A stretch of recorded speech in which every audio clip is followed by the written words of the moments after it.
Chaque jour, des centaines de migrants en grande détresse passent notre frontière et entrent illégalement sur notre territoire. Pour y mettre fin, notre chaîne a trouvé la solution. Qui gagnera son billet d'entrée? Qui devra retourner chez lui à pied ou à la nage? Bienvenue dans Croque la tortilla avec la sublime Contraception. Et notre présentateur vedette, Juan Gustavo Rodriguez de la Serra de la Rosa Ramirez. Hey, bonjour à tous et bonjour à toutes.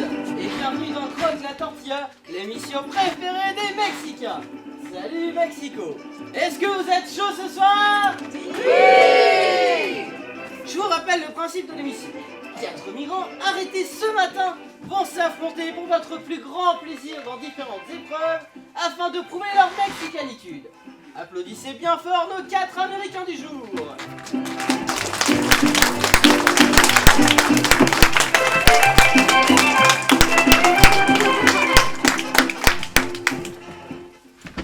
Bonjour, je m'appelle Marge, mais mes amis m'appellent Marge.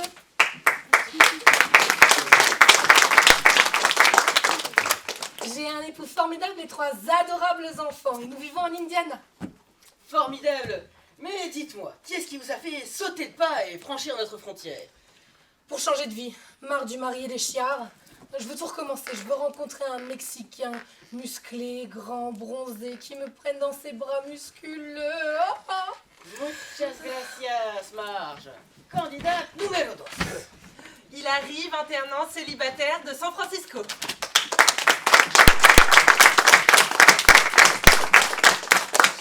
J'ai abandonné mes études en sociologie car je trouve le système scolaire américain élitiste, puritain et je suis contre la société de consommation. C'est pourquoi je suis venue dans votre pays de révolution pour faire ma révolution.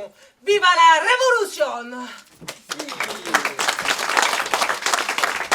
Numéro 3. Alors moi c'est Lara, j'ai 28 ans.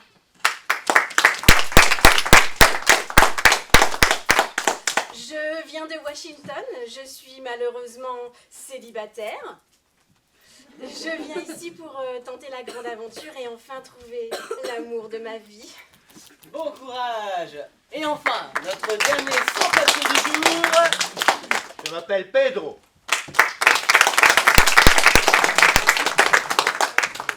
Moi j'ai JR sur ma fiche. Eh, ça va, Pépito, hein, je sais encore comment je m'appelle. Je suis Pedro. Je viens du Mexique au Mexique et je parle le mexicon. La preuve, j'ai une moustache, un sombrero. Alors viens pas me casser les malacas, capiche, amigo? Si vous dites. Mais sans tarder, passons à notre première épreuve, la traduction.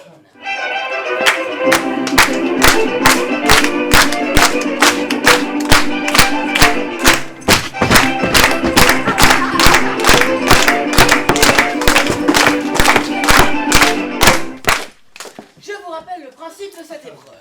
Afin de prouver leur connaissance de notre merveilleuse langue, nos candidats devront chacun traduire une phrase. Et je commence tout de suite avec notre première candidate, Marge.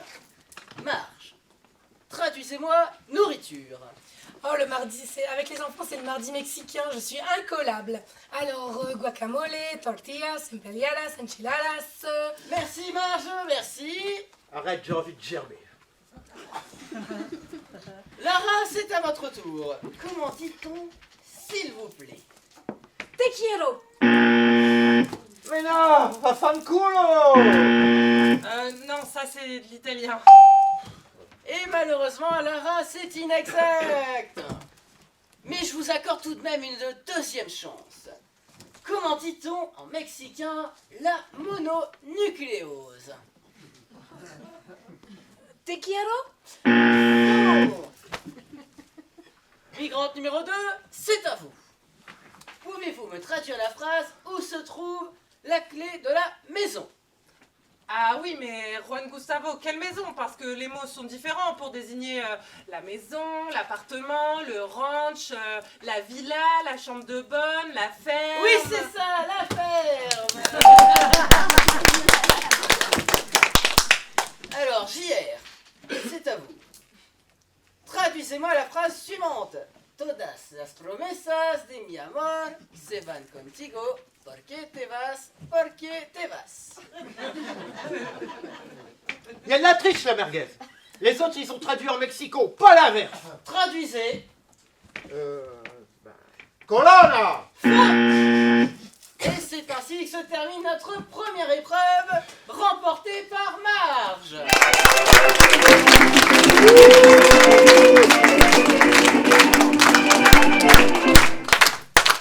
Et c'est maintenant l'heure de notre deuxième épreuve, matar la piñata.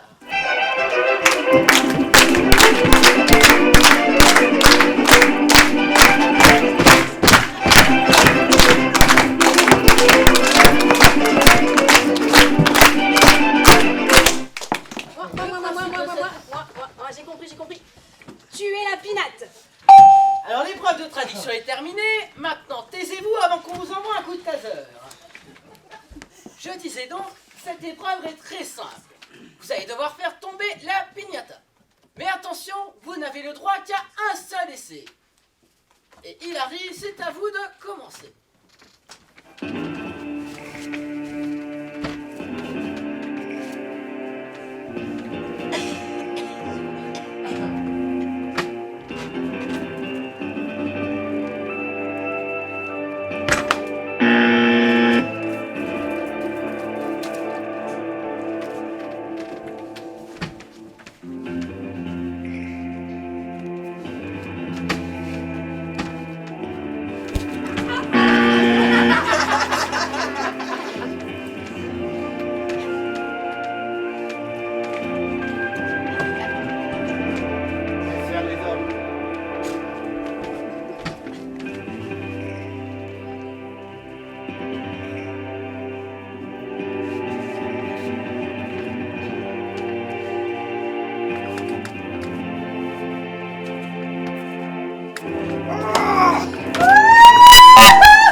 Ajoutons tout de même 2 points à votre score.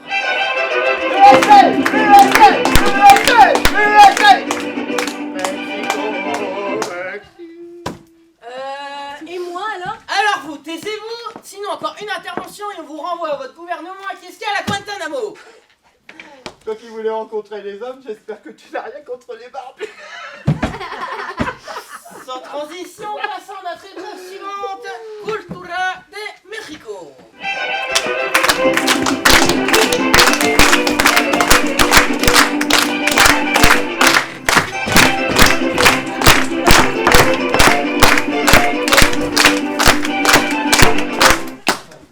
Afin de prouver leur connaissance de notre glorieux pays et son passé, chaque candidat devra citer au moins une célébrité du Mexique.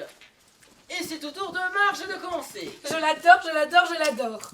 Qui ça? Bah, Eva Longoria de Desperate Housewives, avec son mari Carlos. Qu'est-ce que j'aurais aimé être à sa place avec son jardinier? Moi, je suis pas sûr qu'il ait envie de s'occuper de ton jardin. Alors ce n'est pas pour vous contredire, Marge, mais John le jardinier, il n'était pas mexicain, mais portoricain. Lara, c'est à votre tour. Quand il surgit hors de la nuit, il me fait craquer. Zorro. Eh bien, ça vole haut ce soir. Pedro, arriverez-vous à relever le niveau? Ce n'est pas une question facile. Mais je crois que la star incontestée du Mexique, c'est la drogue. Bon, le kidnapping n'est pas très loin derrière, mais c'est la drogue que le monde entier nous envie. Il arrive, par pitié? Mais enfin, le Mexique s'est construit autour de sa révolution et de son grand instigateur, Emiliano Zapata. Et moi, je préfère les raviolis, appétit. Et c'est une très bonne réponse d'Hilary, et nous lui accordons donc les 3 points mis en jeu. Et pour sa connaissance de notre glorieux passé, nous lui ajoutons 2 points supplémentaires.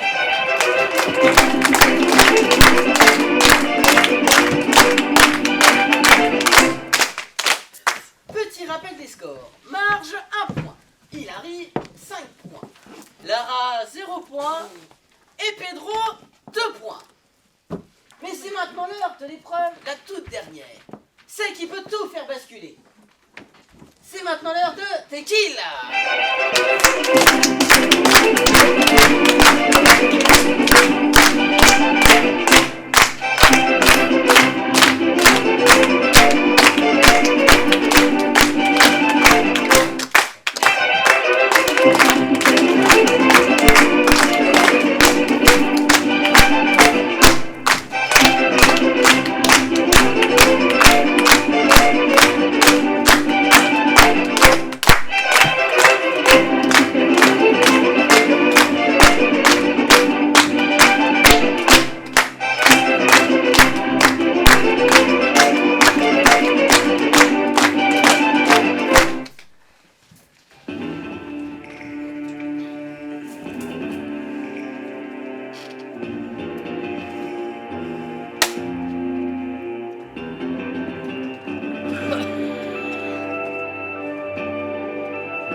Juan, je peux en avoir un dernier pour la route?